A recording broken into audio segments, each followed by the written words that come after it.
Is our Juan Manuel Perez is our poet laureate.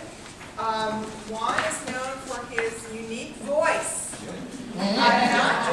Not just the voice that booms out at all of us, but his distinctive voice in his writing. And Sharon, you want to say some more? You've known him longer, so. And I have.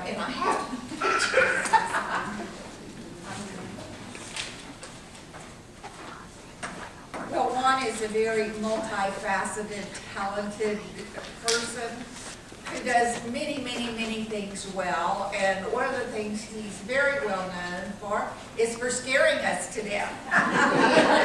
He is the sweetest, scariest guy that I know.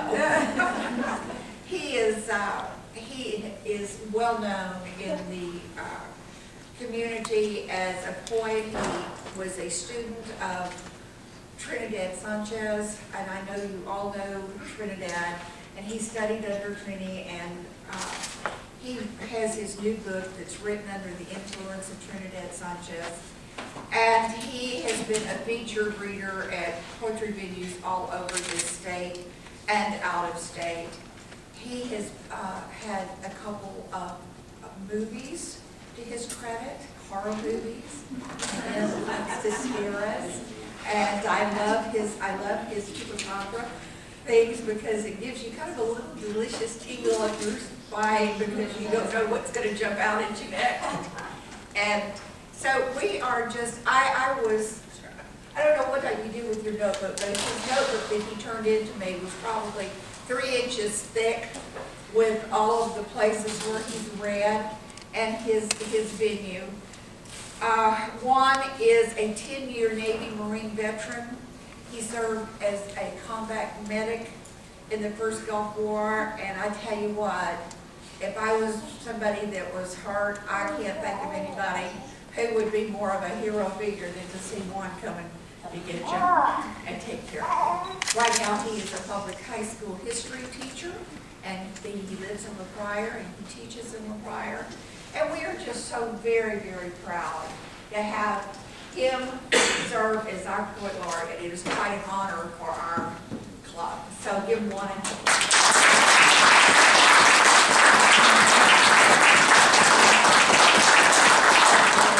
Officially present you with your plaque and a trophy. One of the last of the trophies. Yeah.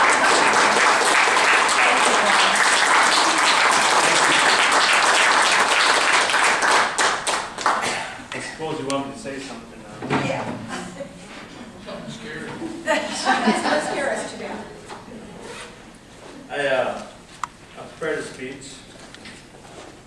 At the end of the speech, I'm going to read one of the last poems that was published for Trinidad Sanchez Jr. So.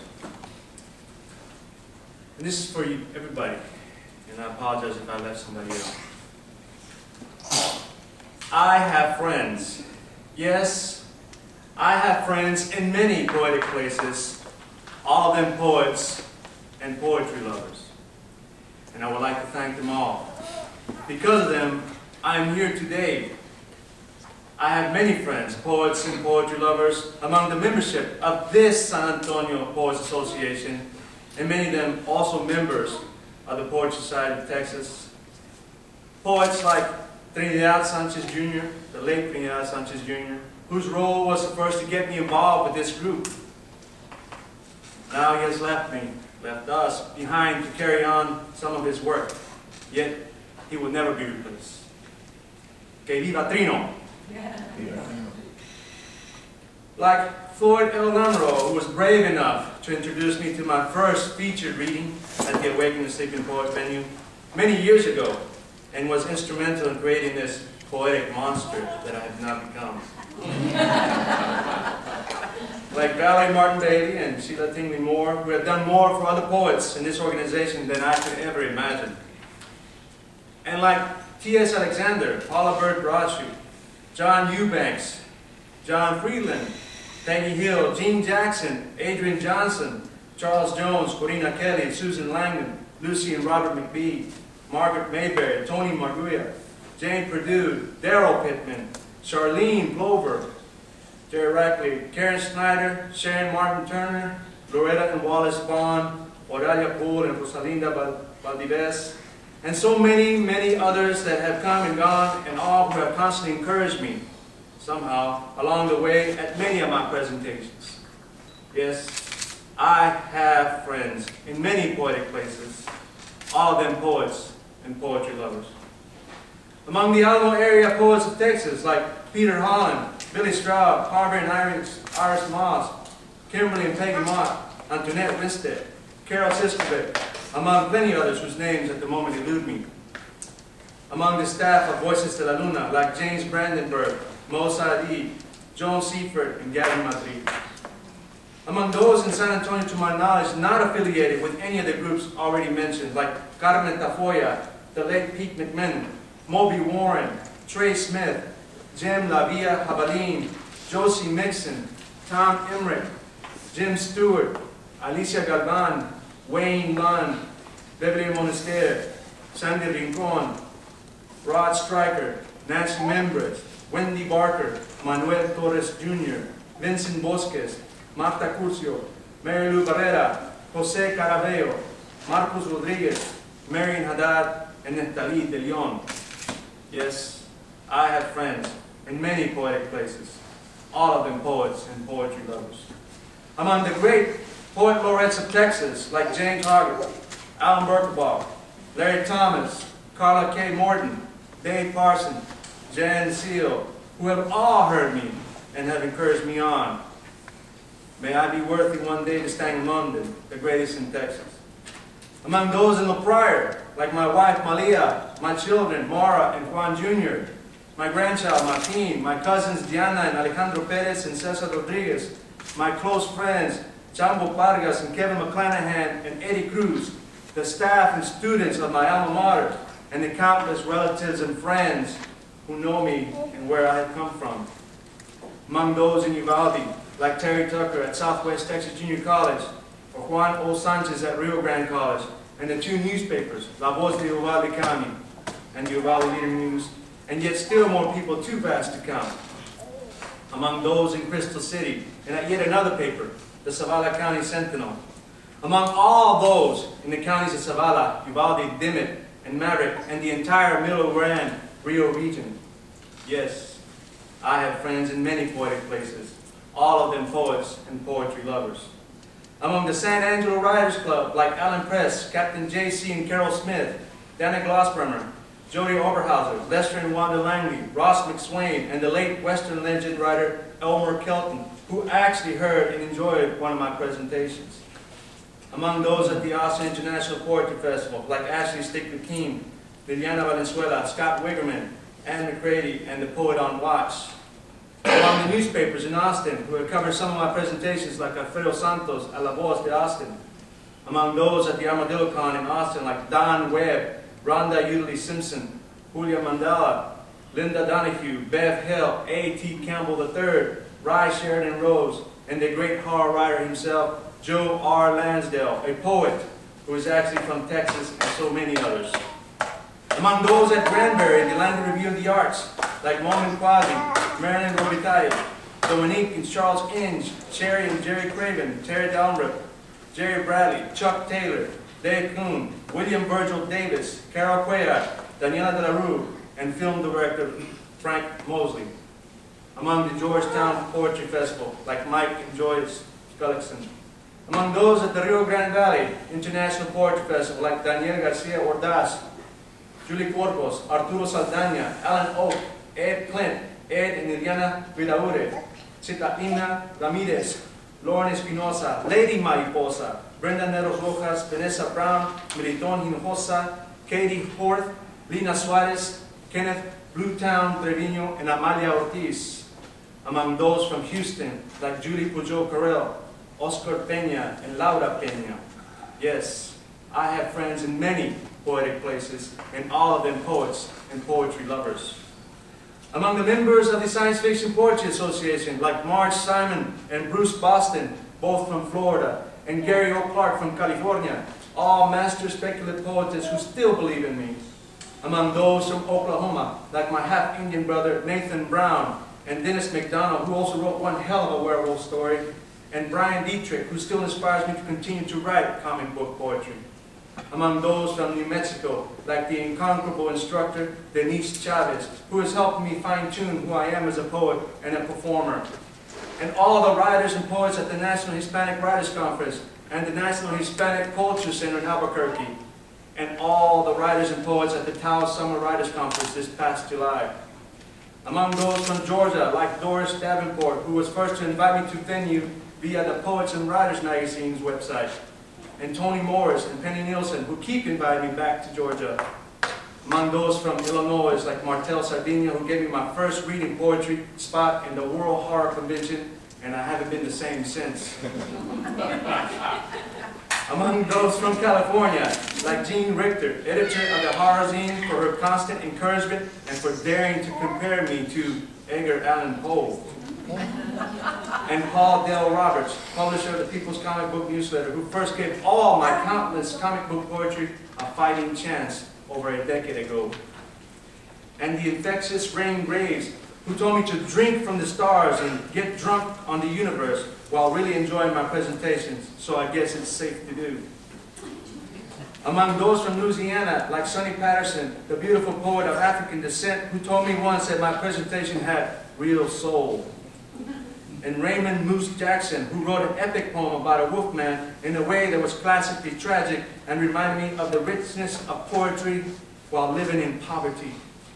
Among those from Pennsylvania, like Terrence Hayes, who had nothing but good things to say after hearing me read in San Angelo. And among the many muses, like the Chupacabra, who forces me to write poetry and gets me in trouble with my science fiction friends who still don't believe in a hybrid legend. Yes, I have friends, all poets and poetry lovers, all over the place, and I can only hope that I have included them all, and to thank them for their kind words and support through the years. And to the nameless audiences that haven't yet thrown me out, except for the older gentleman at a local Barnes & Noble store who told me to turn down the volume on the microphone. When there was no microphone. I hope you can forgive me. Many have asked me, may have asked me many questions along the way about poetry, as I have asked others more experienced than me plenty as well. So I find it fitting to conclude by answering the most requested question in tribute to this honor by reading a short poetic essay just recently published in the 8th volume of the Landing Review of the Arts in Texas. So they have asked, why do I write? And here is my answer. Because I am a half Indian-blooded Mexican and I was told never to do it. Because my grandparents left no written word for me to remember them by. Because my father used to say that he sent me to school to learn, not to fight. Because my parents never finished their elementary schooling, much less high school. Because migrant fieldwork was the only way of life my parents taught me. Because the onion fields were hard on my parents, my back, my youth, and my dreams. Because the onion fields are better enemies to soft human hands and could entrap them for life. Because my mother is too far gone in a nursing home to write her own words. Because my father already sung his last Vicente Fernandez song. Because I learned to speak English reading Batman comic books in the 2nd grade. Because I want my daughter to be a far better poet than I ever was. Because I want my son to write his own words too one day. Because I want my students to have a personal living example of a working poet and writer. Because the teachers that encouraged me in school and college deserve to know they mattered. Because I am from a dusty little Texas town of Pryor that no one has ever heard of. Because I grew up in the 2nd poorest county in the entire nation. Because I can be inquisitive, angry, serious, funny, happy, and can easily break into song. Because I am the son of Spanish kings and Aztec lords. Because the Native American drums beat forever in my mixed-blooded heart. Because I am the adopted son of the great buffalo himself. Because I am the hope for my parents' namesakes. Because I want to be the best I could ever be. Because the mystery of life is a solid, beautiful thing. Because there are a billion universes of verses still left undiscovered in me. Because what I am is what I was and what I shall soon become. Because hell does not like what I say to it, and heaven agrees with hell. Because there are some voices in my head named Larry, Carla, and Alan demanding that I do it. Because of history, tradition, faith, fatalism, and the wholeness of the mystical Aztlán. Because I have a beautiful cheerleader of a wife whom I love very much that pushes me to do it. Because like Walk McDonald quoted, I write because it kills me, because it keeps me alive. Because writing changes everything, yet it changes nothing, where everything and nothing are the same. Because there are Mexican songs that proclaim that tough men don't cry, and that I am king without a throne. Because part of my mentor and great Chicano poet, Trinidad Sanchez Jr. still lives in me. Because my ancestors, the mighty Aztec warriors, wrote poetry over half a millennia ago. Because I have gourd danced in arenas with my fellow Kiowa, Comanche, and Cherokee brothers. Because Abraham Lincoln fell so many times before he became the most famous president. Because the songs and poems of the world, no matter how simple, should never be left unwritten. Because comic books are comic-less without its creative scribes. Because of the religion of Texas football and the church services under Friday night lights. Because tequila bottles don't empty themselves and neither do full wine glasses. Because too many fellow writers, poets, actors, and comic book enthusiasts still believe in me. Because I'm a much better poet than I am an actor. Because no one wanted Edgar Allan Poe's work when he first started out. Because there is hope for a Riesling, a Bram Stoker, a Nebula, a Frost, an Eisner, an Oscar, a Pulitzer, even a Nobel Peace Prize for Literature somewhere in my horizon. Because the heavenly blue sky is not high enough for me. Because I know what war is like and the sad sense that you might never return home alive. Because I personally know the sacrifices some of us make to protect the American way of life. Because I have held precious life and sinners to death in the same simple medic hands. Because death is a constant companion, and so is whatever we got into the First Gulf War. Because the same hands that beautifully thread these words can violently hold a gun. Because I have shed my tears for poverty, war, death, bitterness, mental health, poetry, tequila, and Mexican music. Because there's a dusty little town with my father's name on a grave, making me realize that mine is not far behind. Because my parents' genetic gifts are starting to take a toll on my health. Because I want to leave something behind before I go. Because I want my great-great-great-grandchildren to know who I was. Because I was born, raised, and for sure will be buried in this great former republic that I love so much, this Lone Star Republic of Texas. Because the faithful Mexican rooster brings in the sun as it lays out the moon.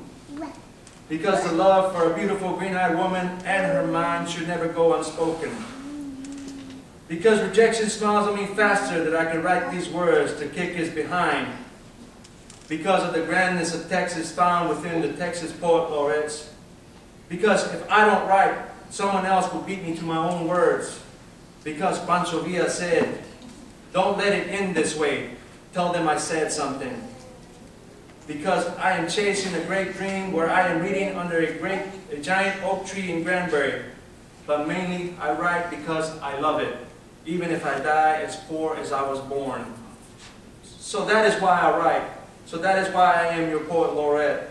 So that is why I have friends, poets, and poetry lovers. So that is why I thank you all and hope that I represent the poets well. Thank you, my friends, from many poetic places, all of you poets and poetry lovers. May your successes be plenty and your life well lived. Aho.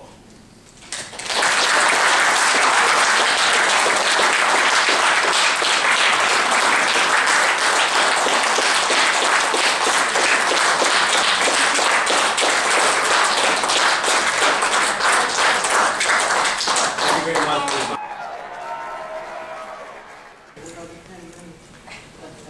And of course, it also appears in this volume.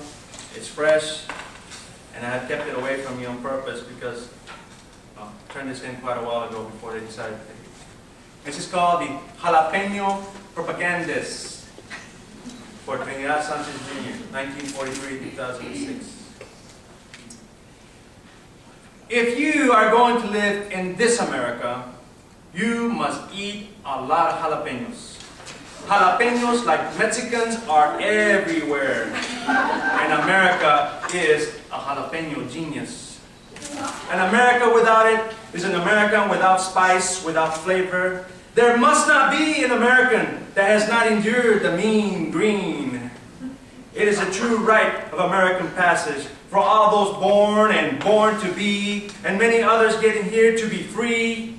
It is unconstitutional not to try to eat them, laugh, or cry.